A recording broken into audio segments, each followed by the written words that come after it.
પોરબંદરના ખાંભોદર ગામે ગઈકાલે એક હત્યાની ઘટના બની હતી। આ ઘટનામાં પત્નીની હત્યા કરનાર પરપ્રાંતીય શ્રમિકને પોરબંદર લોકલ ક્રાઇમ બ્રાન્ચે ગણતરીની કલાકોમાં જ મેંદરડા પંથકમાંથી ઝડપી લીધો છે।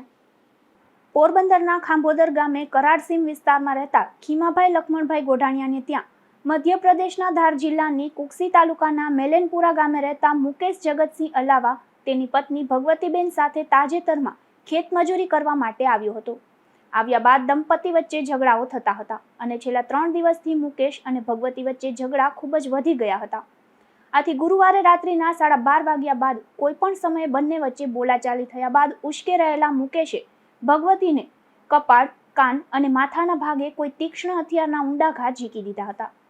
ત્યારબાદ તે ત્યાંથી નાસી ગયો હતો।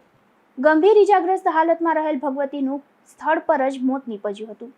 સવારે આ અંગે વાડી માલિકને જાણ થતાં તેણે તુરંત જ પોલીસને જાણ કરતા પોલીસ ઘટના સ્થળે દોડી ગઈ હતી અને આગળની કાર્યવાહી હાથ ધરી હતી। આ હત્યાના બનાવમાં વાડી માલિકના પત્ની સમજુબેનને જ ફરિયાદી બનાવી પોલીસે તપાસ હાથ ધરી હતી।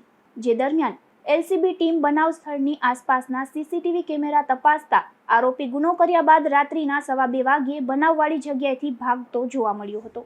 જેના આધારે આસપાસની સીમ વિસ્તારમાં તથા પોરબંદરથી એમપી તરફ જતી સરકારી તથા પ્રાઇવેટ બસોની તથા એમપી રાજ્ય તરફ જતી ટ્રેનો તથા અન્ય તમામ પહેલુંની ચોકસાઈ તથા ઝીણવટભરી રીતે તપાસ કરી રહેલ હતા।